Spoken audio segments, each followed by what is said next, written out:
Welcome to MasterMined, the behavioral health business podcast. We go beyond the clinical to explore what it really takes to build, grow, and lead a successful behavioral health organization. Each episode features candid, practical conversations with industry leaders, offering strategies to scale your business while staying true to your mission. From branding and marketing to leadership, culture, and compliance, we cover the tools you need to balance care and commerce with confidence. MasterMined is brought to you by Snapshot, a digital agency on a mission to serve with heart, execute with excellence, and build something bigger together.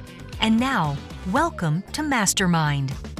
Hey everyone, and welcome back to MasterMined. I'm Jeff Skillen, trusted advisor and founder of Skillset Enterprises. And sitting beside me is my co-host, Lee Pepper, author of the new book, Never Outmatched. Thank you, Jeff. Always a pleasure to be here with you. Same. Today's episode is one you definitely don't want to miss. We're joined by our longtime friend and pal, Brian O'Shea, founder of Brian O'Shea Coaching and Consulting. With more than 30 years experience guiding individuals, families, and organizations through recovery, trauma work, and personal transformation, Brian's approach is equal parts practical and soulful. He weaves together trauma-informed practices, multi-generational family systems work, and contemplative tools like meditation and labyrinth walking to help clients find clarity and purpose. In this conversation, we explore how to break unhealthy generational patterns, strengthen recovery and relapse prevention strategies, and restore a sense of meaning and spiritual grounding. You'll also hear Brian's take on where behavioral health is headed and the simple, powerful steps anyone can take to create lasting change.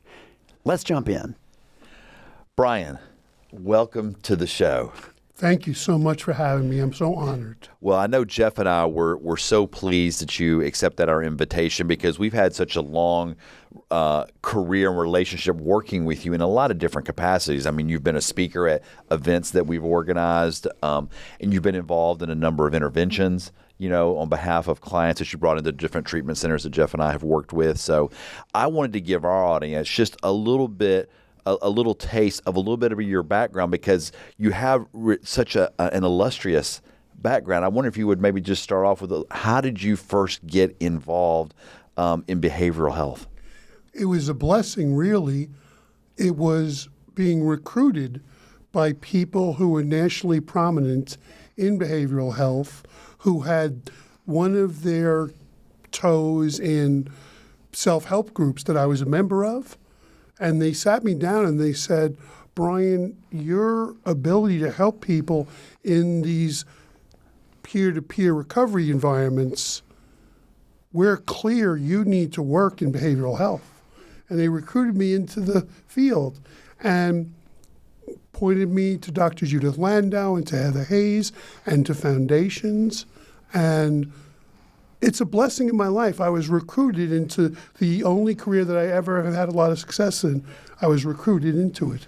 Well, and your work, I mean, it's gone beyond just helping individuals and families that struggle to now you're involved in helping, coach and mentor, CEOs and companies. I wonder if you might comment on some of that more recent work you've had. Yes, it's been interesting and fun to be coaching facilities, treatment providers, and organizations, and it's been very rewarding personally helping CEOs and entrepreneurs and leaders and solopreneurs. And a lot of that is helping them find meaning in the second or third stage of life. So actually, we should hear the sound of screeching brakes here for just a second. Because before we started this podcast, we were having this great conversation that actually was the prequel, if you will, the prequel before the professional Brian O'Shea. And in some ways, I mean, you actually got into this industry, let's call it organically. Yeah, we want the pre-Y2K. Exactly. I want to go back to the prequel, if you don't mind. So it's like, I mean, that was lovely and beautiful, but it's like, but I think there's more to the story. Oh, yeah, there's a backstory. Yeah, so if you don't mind, I mean, we've got an audience that loves backstories. So, if you don't mind, let's actually dig a little bit deeper into sort of your origin story and why you became so good at this peer-to-peer approach. It was a blessing. I'm very proudly from an Irish immigrant community in the Bronx, in the 50s and 60s in Parkchester in the Bronx. and a lot of what we would call now potato famine immigrants, and the Bronx had a beautiful culture. I was so lucky. That neighborhood, that part of my life, a beautiful Irish immigrant culture, a beautiful Italian culture, a beautiful Jewish culture. Those three cultures really helped me so much as a child, being a Shabbos Goy and many beautiful aspects. My father, surprisingly, came out in 1970, which was a courageous thing for a Navy man, for a banker in that neighborhood in that years. By then we were out in Long Island, out in Wantaw, and more confusingly, he came out with a very famous celebrity. Suddenly Truman Capote was in our living room regularly. And suddenly I was often with him as we went to Studio 54 or to him speaking on the Dick Cavett show. And it was a different aspect of my life. It was a different idea. And then my father abandoned his family, and Capote stepped in and rescued our family from poverty, my mother and siblings and I. And it was a big change. And I was the eldest, so I had the most interaction with him. So I used to be putting him in the hospitals and sort of driving him around. And he was incredibly gracious and kind to me. And helping Capote in his life, and then eventually helping him in hospitals. And we were all part of his decline, really. And then his death from alcoholism, addiction, and really trauma. His death from that changed my life because suddenly I had no more mentor. And so my life was allowed to take a more natural rhythm, and that allowed me to come into recovery. So it's fair to say that, early in your life, you were thrust into this celebrity culture with Truman Capote and the relationship he had with your father, right? Yes. And then what came with that was the world of addiction and the world of alcoholism that surrounded Truman Capote his entire life, right? And the great lesson for me in my professional life was being brilliant. Capote had a 215 IQ. Being very successful, he was very wealthy, very successful, does not protect you from addiction. And I saw that profoundly. The day he died, he was still able to command TV performances and write magazine articles and make all kinds of money and die from addiction. And being brilliant and wealthy does not protect you.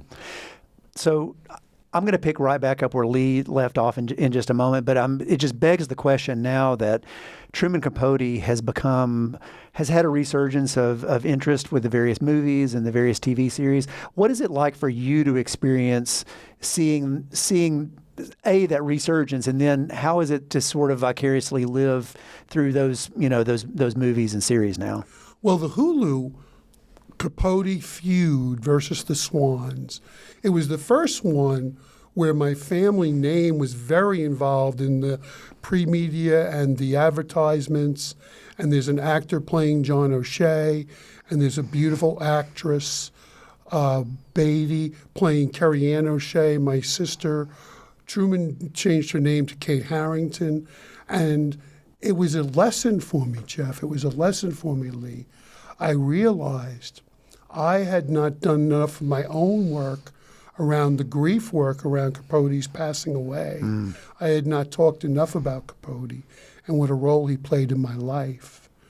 And so that was fascinating for me. It was teaching me that there was more work to be done, more work to be done about a part of my life I hadn't talked enough about. I remember, when I first met you, and I think you came down and spoke at our conference in Palm Beach, and you were reflecting that I think one of the last times you had been in that area was you remembered riding in a convertible, with Truman, down on South Beach or. Oh, yes, absolutely. Was your first time going and seeing a treatment center related to getting Truman help? Well, my experience was Truman going to Silver Hill. That was the first treatment center I was ever in. And they smartly enough, the Hulu show showed him in Silver Hill and bringing some of his celebrity pals in there for Family Day. And that was my first experience with a treatment center. Before that, it had always been a fancy room in New York Hospital just for what we would call bougie detox, And even one time, like the last time he performed in public, he decided to stay in the hospital. And I would stay with him in the hospital. We left and we went for the 2 nights of reading that he did in the beautiful room under New York State Theater at Lincoln Center the last time he performed. He was, to keep it calm, he was in the hospital. And it was not surprising. And Halston threw this beautiful party at his beautiful Olympic Tower apartment. And we sort of knew he was dying. Some of his friends from Europe came and people from around the country came. They were hoping to kind of revive him out of addiction. And it was the last time anyone heard him read the wonderful A Christmas Memory, which I think is the greatest thing he wrote. In Cold Blood and Breakfast at Tiffany's got more money. But I think the greatest thing he ever wrote was A Christmas Memory. A lot of people don't know his writing. He did not have a lot of alcoholism and drug addiction then. He is a classic case of what we now know to be late onset alcoholism. It was an interesting moment. With In Cold Blood, he was invited to the hanging of the 2 criminals. And he went to the hangings. Capote, as a child, found his mother who had hung herself. So a couple of things happened all at once. A reawakening of a trauma, an enormous new level of money and fame.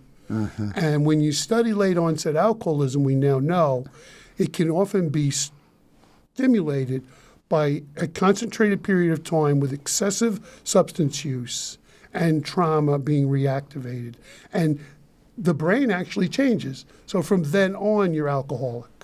And in my coaching career, I made that kind of a niche. Well, the industry saw that I could do that and made it a niche.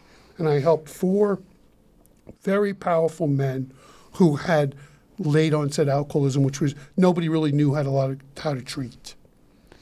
Well, I think that sets the stage beautifully in terms of, I would love to know how you synthesize that life experience and what you and the career that you've developed here. It's almost like you, through divine providence, have actually gotten to this point to actually be able to share that wisdom going forward to others. Now, that's the way I see it. How do you see that? Oh, there's no question. There's no question. And in my heart, I always wished I could have helped my father, because my father had alcoholism, trauma, and I think what he had was bipolar 2, which, of course, nobody in the 60s or 70s knew what to do with bipolar 2, or I didn't even know if it was a known phrase then. So in my heart, when I was invited to do this career, in my heart it was always, I wish I could have saved my father. I wish I could have saved Capote. I think that when you think about the coaching you're doing, it really stems from these real-world experiences that you've had, but you have really done a deep dive into your education. I know that you're well known for doing the back to basics presentations, and then your work with other centers and developing a lot of these different treatment modalities, especially around labyrinths. I was so impressed when you did a proposal for one of my clients recently, and I wonder if you might speak to how your real world experiences really are so effective in communicating with difficult to communicate with people. Most CEOs don't want to be told some of these issues. I mean, Jeff and I find that with some of the companies we come in. They hire us, and I'm not sure what they expect us to tell them, but we're going to tell them the truth. Well, it is. There's almost this sort of waiting for Guffman moment where it's like, what you need here is a labyrinth. Well, it is interesting. It is interesting. People who are CEOs, people who are solopreneurs, people who are self-made giants in their field, and helping them. Part of it, of course, is to say to them, and I do this a few times to create safe container. I say, listen, I'm aware that I did not come here today in my G5. I am aware of that. And I sort of take that away. They go, look, I know you didn't, but I need your help. My wife's unhappy. My kids are unhappy. Nobody will talk to me. So that's part of it. And the other thing is sticking to my lane. And let me tell you, you guys are a big reason, because all the great education at your conferences in those years, and it taught me education, and I invested in education. And I'm so lucky my business partner, Kathleen Butler, who is my business partner helping launch my company 18 years ago, Caring Interventions was that name. She believed in education. So when I said I need to go get trained by Dr. Daniel Amen, she said, go. And the other thing was Heather Hayes and Judith Landau, my great mentors, they believed in education. I've taken so many Judith Landau trainings, including the rare family of origin training. She doesn't do it very often. I was so fortunate I got that training. And I was recently recertified by Heather in the safe transport training. So I have been lucky. And part of it is being an old Catholic school kid from the Bronx. We believe in education. But you guys taught me education is the key. And some of the greatest trainings, like Stephen Grinstead and Terence Gorski, the relapse prevention and the addiction-free chronic pain management. And then the beautiful accident where I became one of the first people in our field to deep dive into SMART because he was at Hotel Del Coronado. And he offered to give me a bunch of free training. I said, why would you do this? He goes, nobody is talking to me now. And it's so funny when you look at it now, because nobody was talking to him now. Now SMART you see in most websites west of Dallas, But at that point, nobody would talk to him. Right. And I was so fortunate being an Irish immigrant. My grandfather was detoxed in Towns Hospital, the early days of AA. And when I was in Alateen, some of the people helping me in Alateen had been raised by the original folks. And what I remember from them was safety, humility, and silence. There was much more of a practice of silence in the 12 steps than the original steps. Yeah, I've always thought in my conversations with you, Brian, over the years that like people like you and John Southworth and Steve Lee, like you guys are really a great bridge, to the generations, and certainly for, and also from the business perspective too. I mean, I feel like you guys poured a lot into my learning and understanding, Definitely. Of the fellowships and also about what really works, in recovery. So I want to thank you for that. Yeah, I specifically remember going through one of your Back to Basics classes back in the day when you came and you taught the group at Foundations, and it was to just, I mean, it's wonderful that you're acknowledging the education that you've received from some of the things that we've done, and thank you for that. I also want to acknowledge the education that you provided to a lot of people that came into this industry from a different angle. So really appreciate that. That was very meaningful. A blessing. And more, I was so fortunate. My sponsor in New York was becoming a master's therapist, Jungian dream analyst. He, by beautiful Jungian synchronicity, had been a drunk cop with my drunk uncle. They both got sober, and my Uncle Kieran went to heaven a few years ago with 68 years recovery. And that partner of his who became sober, he becomes my sponsor many years later, and he insisted that I get into ACA, the Adult Children of Alcoholics, the multigenerational recovery. And this is 35, 36 years ago. He stopped me and said, you go to too many AA meetings. I need more Al-Anon. I need more ACA. I need you to go to therapy. I need you to get EMDR. I was so fortunate to hear that voice, because you don't hear that voice that often in the 12-step halls. Well, and Jeff, I want to say to the listeners or folks that are watching this on YouTube that when you see and hear somebody like Brian O'Shea, this is where I think a lot of behavioral health centers today are really missing out on the training component.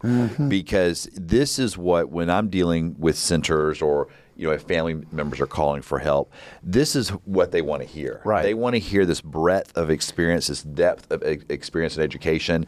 And I think that a lot of times we miss out on really sending our people and investing in our people to go to all these different trainings that you have taken it upon yourself to go get. Yep. And so I think that if you're listening to this and you're wondering why my staff doesn't speak like Brian O'Shea, I would say it's because you need to push them to go get trained and to find mentors like you so that you can download this knowledge, because that's what really, I think, connects with families. And I wanted to ask you this question as kind of a segue into your work with families. But when you're working with a family that reaches out and they've got an issue maybe with their high-powered person, whether it's the CEO or the head of the household, what are some things that you would say to them that they can spot that when they really do need to escalate, whatever's going on in their family dynamic? And that's always the question when you are working with people. Do you believe this is a crisis? Are you there? Is it a crisis? And Dr. Landau again and Heather will tell you, if they're not there yet, they're certainly in a crisis. You can heal that family. They need more healing than they realize. So there's always work that can be done. And that idea of, will you agree that you need some help, that this has been draining you? I love Deborah J. when she says that letting them go to the bottom, go to the bottom, that takes everybody with you. That's why we do intervention and try to get them off the third floor rather than going to the basements. I am so glad you said that, because I have heard that Yes. Over the years, they haven't reached their bottom. And I'm like, I think our role is to try to... Right. Is that absolutely necessary? Oh, yeah. I love it when they say, he's not going to get better until he agrees to get better. And I say, well, that's almost correct. That's like the opposite of addiction is connection. That's almost correct. Depends on who they're connected to. Mm-hmm. Right. If you're connected to some people selling hallucinogenics, not really community. Great point. We're looking for something else. So that idea of they're not ready until they're ready and they admit that they're ready. I say, well, they're ready for detox. Yeah. Let's do detox. And then in detox, let's ask them again, would you like to embrace recovery? Rob Wagner, who you're good friends with too, and it was our CEO, he did one of the best admission center trainings almost by accident one time when he came in and somebody was doing like a lunch and learn, and one of the counselors asked him a question about a difficult person that had called in and they weren't ready for treatment, and he said, well, you just need to kind of dig and ask them, well, really what's going on, and the issue was, well, my wife just, I just want her off my back, and the response from Rob was, well, you need to tell them, well, we can help you with that. We can meet you where you are. It may not be what the direction your wife was wanting, but we're going to be able to get you that help just by saying, well, we can help you with that problem. And then all of a sudden it opens up a lot of possibilities. Oh, absolutely. Yeah. Absolutely. But I remember so vividly one time, La Paloma days, I do this beautiful intervention by God's grace and good training, and the person of concern, as we would say, says to me, I want my whole family to come, because I'll go with you, you Irish weirdo, because I feel you've got a good heart, but I want everybody to come. Only one of your properties could I call. It's Saturday afternoon at 3, and I call and I say, hey, O'Shea, what do you got, man? I go, you have somebody, right? You come, and I go, well, that large conference room that you have on the bottom floor? Yeah, could you put 16 chairs in it? They go, anything you want, O'Shea. You're our guy, man. We'll do it. I go, yeah, I'm bringing 16 people. And only at your place would it be, yeah, whatever. And so this person needed to walk through the treatment center with her whole family. To tell everybody in the treatment center, I have an important family, and this is who I am. And that's what she needed the day to begin her detox. So that kind of nimble pivoting is this magic stuff. And is that really what your pitch is, in a sense, you're offering today? Is that really customized service, isn't it? There's no question. Everything about coaching, everything about healing, it's all about who are you? What is your story? What is your entire story? What is the multi-generational story, the messages of the ancestors, the messages of your experience? If I'm not speaking to you, I'm never going to be that great a healer. You know, if I've got this pair of shoes and this is the pair of shoes I'm putting on everybody, you know, you could do high volume, mediocre business that way, but that's never been the way I work. And I wasn't raised that way. Yeah, I think a lot of centers, especially in our current state of where everything's been rolled up and everything's about squeezing, you know, as much as you can. I think we sometimes lose that customization aspect.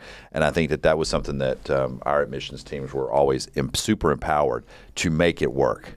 Like we were going to make it work. I think if there's a constant thread that goes through a lot of our episodes and a lot of our guests where we've got to go beyond the transaction and go for the transformation. Mm-hmm. And I mean, that's clearly, you know, where you come from. And I'd like to dig a little deeper on when you talk about the whole story and you talk about here's the person, but they have a much larger story, and then there's the people that surround them.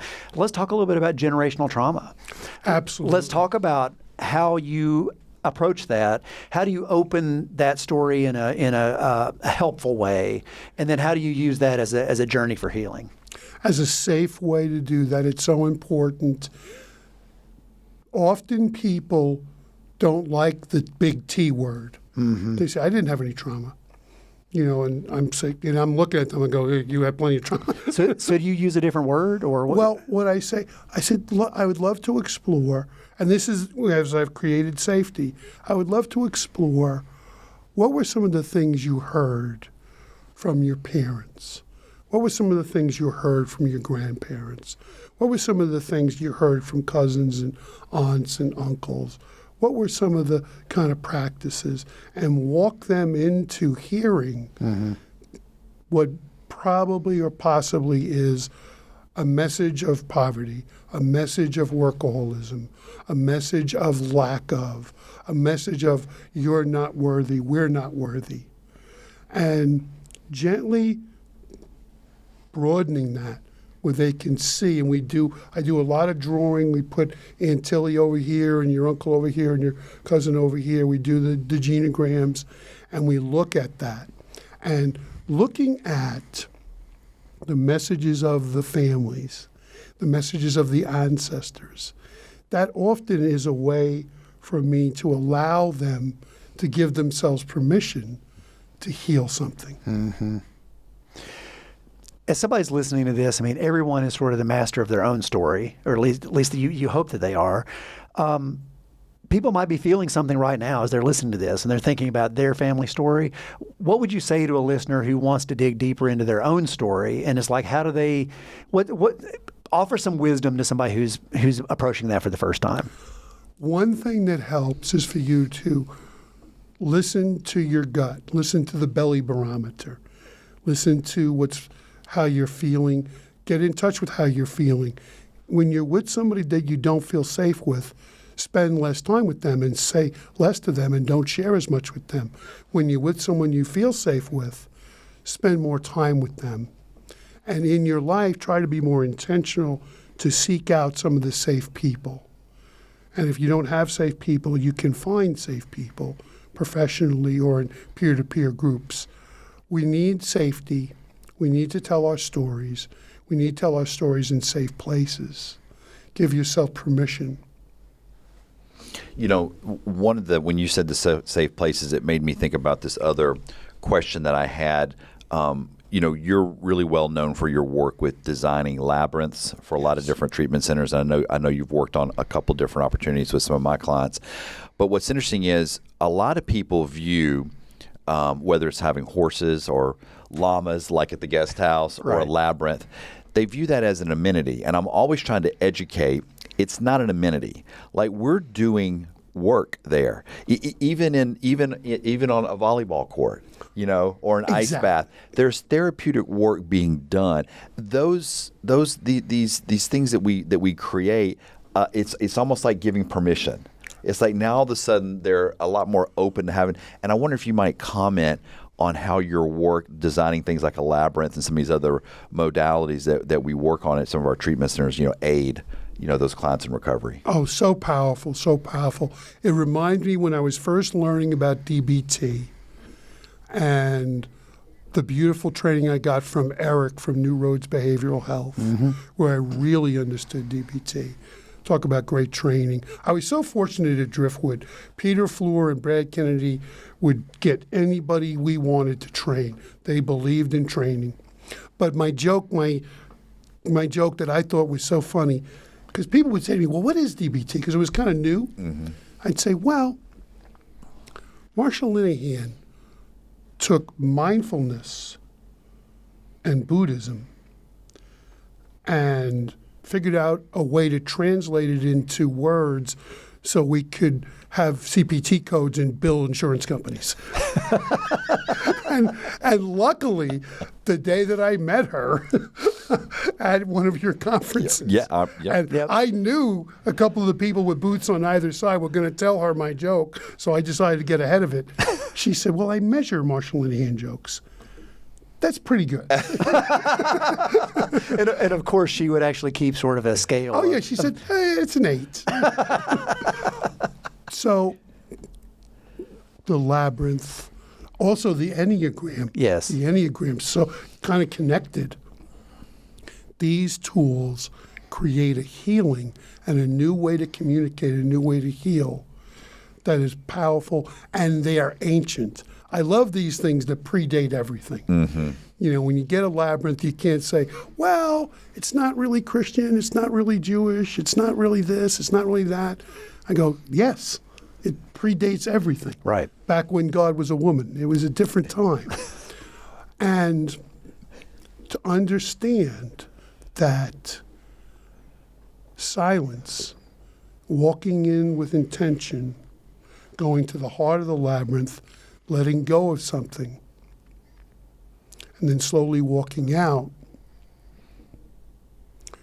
it brings a level of healing that very few things do. And a smart person, much smarter than me, said, well, you're going this way in, you're going that way out. It's actually a really slow form of EMDR because you're going this way, Yes. you're using both sides of the brain. Yes.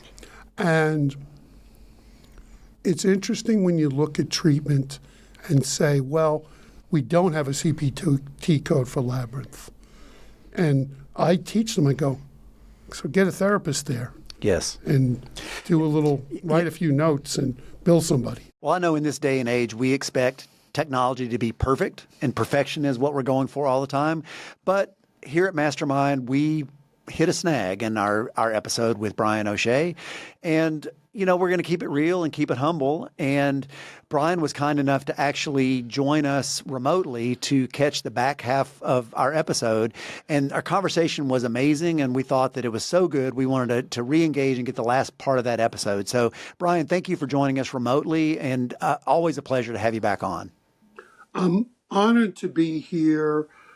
It's great to work with you guys. You guys are always doing the smart, good, real thing. I'm honored to be here. And one of the books I teach a lot is The Spirituality of Imperfection. Well, it's kind of interesting, too, because, one of the questions we had for you, Brian, I think right as we were losing the hard drive there, was talking about defining spiritual repair and how you advise. It's kind of funny. We've got the technical repair, but now it's almost like this was, karmically set up for us in this way. Well, it's a great test to see if Brian O'Shea, Mr. Mindfulness, can be gracious when something happens. Yeah, you talk a good game. Now you actually get to... Let's say it, Mr. Mindfulness. Exactly. So why don't you pick it up on spiritual repair and, what is it? I guess explain your concept with that. Yes, and it comes up a lot. My coaching career, my coaching population is generally men and women from 30 to 75 years of age. And there are different challenges spiritually, different challenges in life. And spiritual repair comes up about half the time. And sometimes it's repairing from a lack of parental nurture. Sometimes it's repairing from trauma. Sometimes it's repairing from natural life events. We often lose grandparents or parents or siblings with early death. And helping people with spiritual repair, one of the big things for me that helps me is creating a safe container and allowing a careful telling of their story, a deep telling of their story, where we really look at what happened to you, what really happened to you, what was the real depth of it, and looking at the music in your life, like I talked about some of the old songs that helped my childhood in the Bronx as Irish immigrants. And then spiritual repair, the way I have been able to facilitate it, very often includes ceremony. Ceremony, I do a lot of work with labyrinth. I do a lot of work with genograms. I do a lot of work with a burning ceremony. We write a letter to an ancestor that is gone or to a child we miss, and then we burn the letter. Often I make 2 copies, one we burn, one we keep. So spiritual repair, very customized to each person, and ceremony comes in. In labyrinth, I like labyrinth. Labyrinth helps. And I think for, especially for, you mentioned the population you work with, and I think about some of the high-profile people or, that CEO. I would imagine that sometimes it's difficult to get them to kind of buy in at first to maybe being open to the possibility of doing spiritual repair and then doing things like working a labyrinth. And I think that you have an interesting way, because of your background, of being able to connect those folks to maybe just being open to the possibility that some of these modalities could positively impact their lives. Yes, and it has a lot to do with trying to help Capote when I was young. It has a lot to do with working with high-end people. Southworth had me working with some very high-end people that were treatment resistant, which is an interesting way to talk about that. High functionality, high IQ people.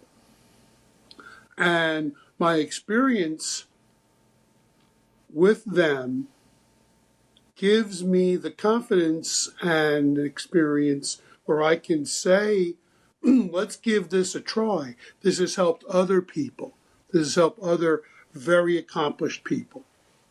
Yeah, John Southworth was, he taught me very early on when people would say, I don't want to work those 12 steps. And John would always be like, well, you just haven't found the right group for you. Because a lot of times people think it's just all one thing. They don't realize there's lots of different kind of versions or inspirations around, that. And so I think that that's helpful to have somebody like you that has that broad, bigger picture. Yeah, one of my greatest successes was the first big one John gave me. He was a man out west, and he'd been everywhere. He'd been to the good ones in this country. He'd been to Kushnak for $400,000 a month. But he would always end up a month later, an ambulance coming in and peeling him off the kitchen floor. And a couple of the interesting things I did was I changed his home group to a home group that had more connection for him and got him more involved in the home group, taking a part in some service and connecting and developing some friendships.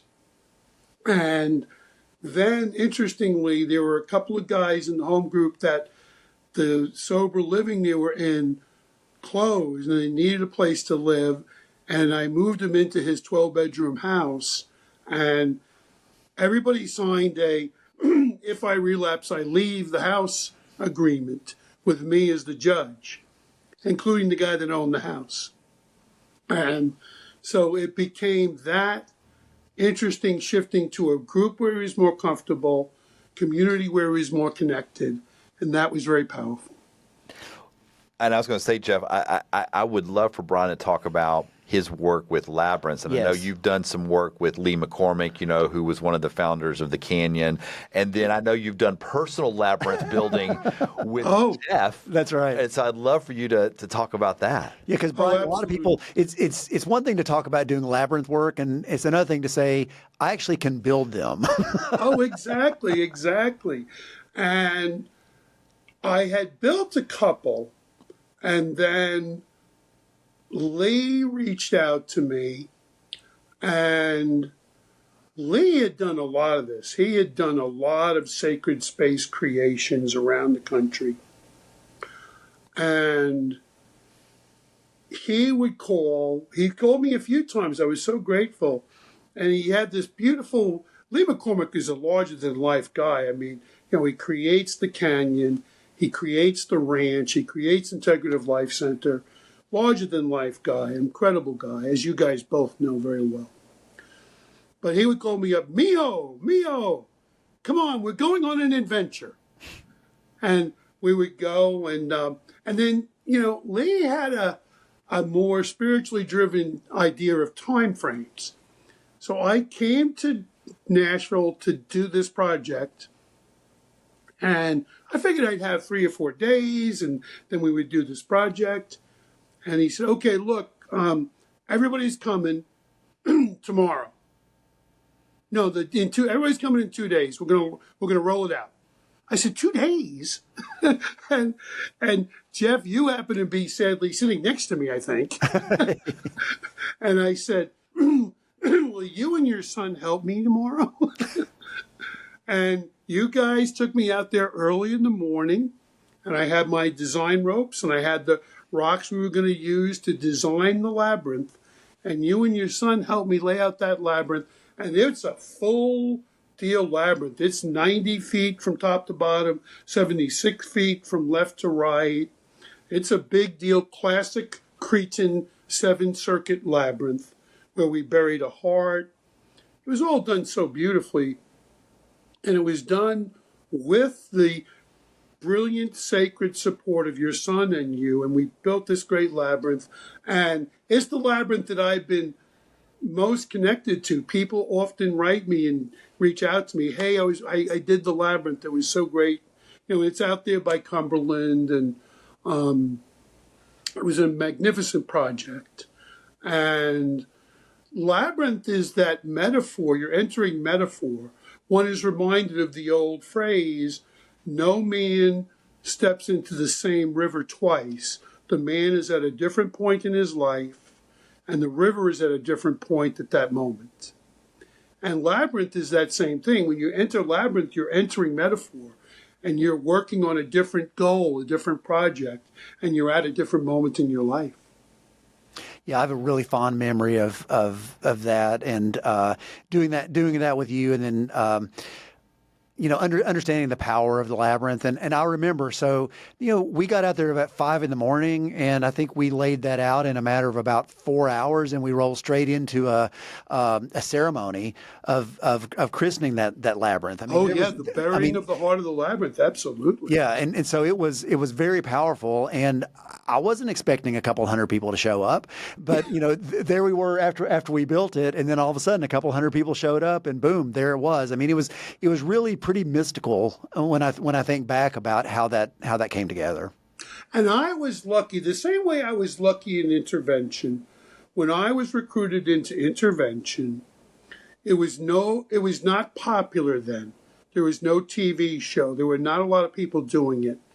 And I got into intervention, and the timing was divinely driven. The powerful people in intervention were happy to help me because they had plenty to do, and they were in different parts of the country. And so I was very lucky. I had these great mentors that were available to me and great training available to me. Same thing with Labyrinth. When I started to get into Labyrinths, it hadn't had that huge resurgence yet. And I connected with some guys in Scotland who taught me about let's build a heart in the labyrinth first. Let's have community. Let's connect. Let's make it a community piece. You know, before we had difficulty with the technology, we were just going into the genius of what Marsha Linehan did in terms of taking this ancient wisdom and then modernizing it in a way that could then, could be used in, today's practice of the work that we do. I'd be curious, Brian, how do you see that? And then what are some other examples of that ancient wisdom being used effectively today? Yes, so the Enneagram comes to mind immediately. In the Enneagram, I've seen it heal so many marriages and so many family systems, and that's an ancient idea. Marsha Linehan, to me, is one of the great giants. Marsha Linehan invented dialectical behavioral therapy to help Marsha Linehan recover from borderline personality disorder. Mm-hmm. And there's not a lot of people smart enough to figure out how to use their mind to heal their mind. Yep. I mean, that's like next level. I mean, I'm lucky if I can do a good Wordle. So Marsha and I, different levels. So Marsha was at one of your wonderful conferences, and Lee was kind enough to introduce me, and she's imposing in a good way. I said, DBT has helped my life. And she's kind of imposing. She said, tell me exactly how. And I said, DBT helped reduce anxiety, make me more effective in my personal life and more effective in my professional life, and a feeling of confidence as a healer. She said, good answer. And she really is kind of imposing in a good way. Well, and I think about what you describe in terms of bringing the ancient into the modern, and this practice of mindfulness. I mean, Brian, we've had conversations about mindfulness in motion. We've had about walking meditations, the labyrinth. It's like it all starts to kind of circle back around, and you're a real practitioner of that. Do you have some other examples or things that you'd like to dig into on that? Oh, yes, very much. The mindfulness piece is so ancient. You think of the Camino de Santiago, you think of beautiful silence retreats, you think of people like Richard Rohr, you think of the great people. And what has become clear is silence, mindfulness, and walking mindfulness that Thich Nhat Hanh made so visible is an anxiety reduction, is a trauma repair, is an ongoing practice. And I use it a lot with a lot of people, and I use it myself. I am a person recovering from trauma. I use it myself. Mindfully walking quiets a part of the mind that allows a healing to occur because you are walking. I think some of the best therapists, in our space are people that are also walking their own journey. And then I think a lot of times the patients and maybe other staff members see that, and I think it creates a nice synergy at different centers. Oh, and I am a work in progress. I recently went on a retreat to help reduce my startle response and to help me go back into a good mindfulness piece. I am open to more repair. I am a work in progress. I am a work in process. I think that's one of the amazing niches that like Miles Adcox has created on site. And and I think about when you would come on site at our facilities, and you would do trainings, you'd work with all sorts of staff, including our admissions team. And I think pouring into them just has all these amazing benefits, Brian, obviously you benefit tremendously from a lot of those trainings. And then I'm thinking about the people who are listening to this episode, or people who are maybe not as experienced as you or Lee or myself, and they're not really sure kind of where to start or what trainings that they should look into. do you mind just, sort of spitballing a couple that you think would get people on a great path? Well, I can tell you this, if they have any interest in coaching, in facilitating, or in being sort of a team leader, because part of being a team leader, I found, is helping your team repair from compassion fatigue. Mm-hmm. And I love Peter Fleur. He absolutely promoted my doing that. I studied compassion fatigue in great depth, and we would give it as a free training that Driftwood would pay for, and I would teach compassion fatigue to teams and staff. And another great training, I so enjoy this training.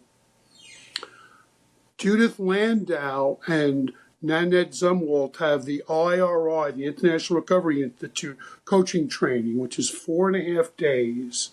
And I took it a long time ago when they started it, and I took it again recently in St. Paul. It's a beautifully thorough, beautifully informed, and, with Dr. Judith, it's well written and evidence-based. And that helps you in a very broad spectrum. You can help anybody. It's a broad spectrum coaching training. Oh, that's excellent. That's excellent. Do you think that, I always worry that a lot of centers, when it becomes budget time, like that's always the first thing that gets cut, is training. And I feel like that should be the last thing that's looked at, because we have to keep investing and pouring in. And so I hope people listening to this will take some notes, and we'll put all these programs, in the show notes too. Oh, yeah. And it was my brother that told me about Eric's training. My brother had Eric come to his place in New Orleans, and what a magnificent DBT training there. And then I asked Peter Fleur and Brad Kennedy. They said, yeah, sure, bring him to Driftwood. And he does a magnificent DBT training, Eric, from New Roads. Now, you're coaching. Do you find yourself, do you do it all? Do you do in-person, telephone, yes. do Zoom? I guess this day and age, you got to be available to do all the different connections. Yes, I often do hybrid. I often do where I'll fly in for a couple of days. That helps the client develop great rapport and great connection. And then probably I won't fly back in for 4 months. We'll do Zoom after that. And I do 2 forms of coaching. Sometimes it's short-term goal-oriented. There's a crisis, or a guy is selling his corporation and he wants a guide to keep him kind of on beam while he sells his corporation, creates a new life. A lot of my other clients, though, I've had for many, many years, and it expands, where it becomes family, it becomes new parts of career, new ventures, new ideas. And a lot of people also come for 3-day intensives. They'll fly into me, and we'll work on grief recovery. We'll work on finding meaning. We'll work on anxiety reduction for about 3 or 4 days. And it'll be some labyrinth work. It'll be very customized writing and examining specific therapy techniques. We have a nationally recognized equine team here where the man is also a neuro-linguistic programming expert, and phenomenal equine team. I have some people that have come from LA that come back just to go to that equine team. And then where I have my office, we have the contrast therapies, and we have breathwork space, and we have yoga space. I'm lucky to be part of this beautiful building that has somatic healings on the campus. So yeah, excellent. I have short-term coaching, but a lot of people stay with me for years. I've been very lucky. I have people in Atlanta, Nashville, Austin, the San Fernando Valley. I'm sorry, I'm lying. The Rio Grande Valley down in Texas by McAllen, Texas. What is it about Mississippi, Brian, that attracts all these great people like yourself down there? Well, William Faulkner led the pace. It was just divine luck. I had an uncle that moved here in 1968. So I was here as a child, and then I was here in the 70s. I had left Capote because Capote decided, I was living in his house in Los Angeles, and he decided to go spend time in his house in Switzerland. And I'd been there. He didn't really need me there. So I was just driving back to New York, and I stopped by my aunt and uncle, cousin's house in Jackson. And they said, why don't you give it a try? Why don't you stay here? And I got this beautiful job. And one of the most important friendships in my life, this guy opened this small independent bookstore, Lemuria Bookstore, and that guy's still a close friend. And at that time, we were studying philosophy and metaphysics in his bookstore and the classics. It was an interesting piece. He figured out that I knew these writers. I was working for James Dickey. I was working for Capote. I was working for some great writers. And he figured out, after talking to me, writers tell you about themselves. They don't give you an English 101 literature course. They tell you about themselves. So this guy figured that out about me. I was this little traumatized kid from the Bronx, and he started feeding me classics. And my first couple of years, he just took me through all the great classics. I was reading Steinbeck, I was reading this, I was reading that. So one time I remember when I was speaking at a peer-to-peer event, I said, I went to the College of Lemuria Bookstore. But that expansion, and, well, as Faulkner did say, if you want to understand the world, first you must understand a place like Mississippi. Because Mississippi is very easy to underestimate. You know, Brian, it's funny, you know, when we had lunch when you were in town, you know, last week or whatever, we were talking about, was it Wendy Lee, it's Rick Bragg, the author? And so all of a sudden, Rick Bragg's book, you know, It's All Over But the Shouting, showed up at my house. And I was so confused. I was like, is AI listening to the conversations and Amazon just ordered it? And I was having like a moment. I was telling my wife, I said, maybe I put it in my cart and I didn't realize. And then luckily Wendy Lee called me or texted me. She goes, "Did you get the book?" I'm like, "Yes." So I just started that book this week. So it's wonderful. But it is interesting when you talk about, you know, writers are not going to give you an English 101 because the way it's written, I so identify with it, you know, since it's taking place in the Deep South. So. And it's great. I mean, I saw David Sedaris recently, but also the brilliant healer Mark Nepo did a 3-day workshop here at the Episcopal Cathedral that was phenomenal. Yeah, there was a great moment on Oprah. Thich Nhat Hanh was on Oprah for 2 hours, and at one point, Oprah says, "Why did you build the last meditation village you're ever going to build in Mississippi?" and he kind of did a Thich Nhat Hanh. He said, "I felt Mississippi needed some light." And she sort of did a Tom Cruise thing where she started stomping up and down on the couch. She said, "Mississippi needs some light. I'll tell you what," because Oprah has Mississippi connections. Oh, that's great. But it's great. It's quite cool that Mississippi has a full-blown Thich Nhat Hanh meditation village with monks and nuns. And, of course, once or twice a year, they have Friends of 12-Step retreats.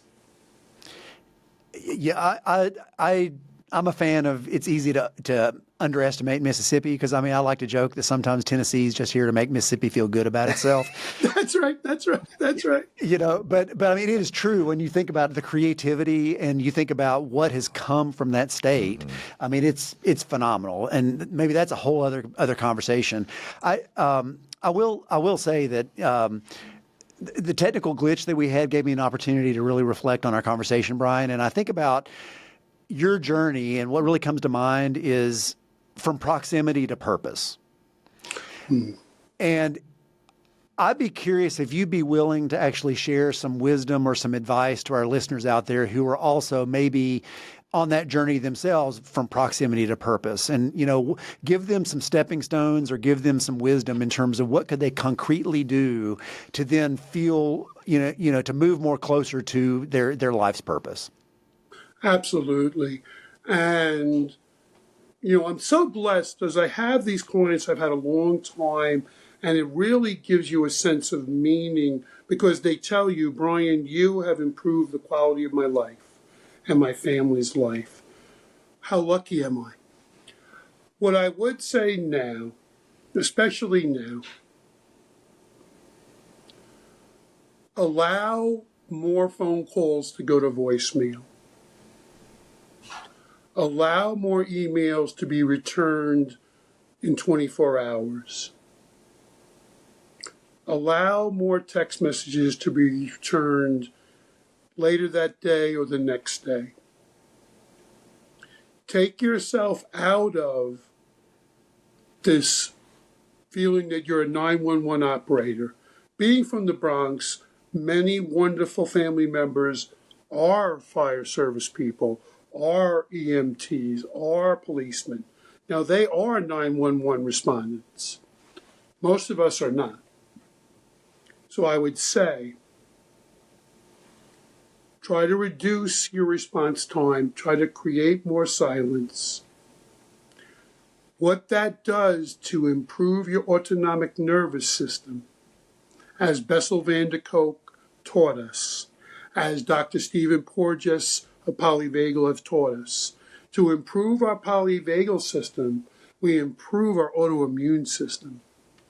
And that makes us more effective in our lives, personally and professionally. And allowing the spirituality of imperfection, which is a book that I teach, perfectionism ends up being mostly mistake avoidance, which robs us of creativity. If we're robbed of creativity, we are robbed of some great breakthroughs, some great fun, and ability to have more fun. Fun and the ability to give yourself permission to play is part of being an effective human being, I think.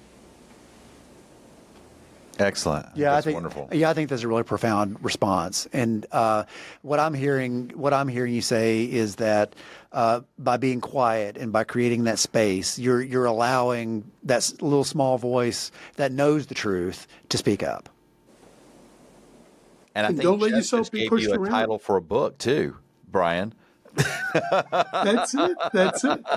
Oh, and I have a lot of pressure on me, and I am now finally doing it. Matter of fact, a client paid for a ghostwriter to kick this off, that's when you know you got to do something. Ghostwriter called me up and said, listen, one of your clients paid for 1 month of working with me. I said, okay, I guess I'm supposed to do this. So I'm writing an autobiography, and as a joke, I threw out the idea of Running with Capote is the title, but a few people said it's not a bad title. So I don't know. But I'm looking at it, and the thing that really brought me over the hesitation, I was hesitating for a long time. A couple of people that I really admire said, Brian, write the book for 2 reasons. It's going to help some people, and it's definitely going to help you. Well, Brian, I really appreciate you jumping back on remotely here. As we're starting to wrap this up, is there anything that we haven't talked about that you want to make sure that we do have an opportunity to address? I am at a point in my life where I've decided to travel a lot less. I'm at a point in my life where I am hoping to help more people. I have seen profoundly that I'm helping people as a coach. So I would respectfully put that out. I am helping people as a coach. I would be honored to do that. The intensives are good for healing. And please reach out to me. I have a modest website. I have a phone number. And the first visit is always free to see if we're a good fit. Excellent. Well, Brian, thank you so much for joining us the second time now. And I'm going to throw that out. I said it to you at lunch of the day. We're going to do another episode where we can dig in because I want the audience to hear, the Truman Capote, Brian O'Shea, Elvis Presley story. So that'll Absolutely. be for next time. So yeah, because Jeff's like chomping at the bit to get into that. I'm wanting to get into that one for sure. Well, the funniest Capote piece always was sometimes we'd be at the Four Seasons in those big booths, and that was power lunch. We wouldn't go there that often because that had to be full parade dress. We were usually over at Le Coq Basque. But whenever we were at the Four Seasons, somebody really powerful and important would be at the booth next to us. And I can remember a couple of different times. One time was Kissinger, the other time was David Frost, and they pulled me aside because I was like his only nephew they ever got to talk to. They said, "Don't tell him this. He's the smartest guy I know." Excellent, excellent. That's a real I love hearing the stories. So thank you so much, Brian, for joining us today. Thank you, guys. Thank you for helping me. Thank you. You bet. That wraps up this episode of MasterMined. Thank you so much for joining us. And remember, MasterMined is not just a podcast, it's a community. So don't forget to comment, subscribe, and review us. Your feedback helps us continue to bring you content that's relevant and relatable. Thanks again to our sponsor, Snapshot, a digital media marketing agency. And thank you for joining us on MasterMined, your behavioral health playbook.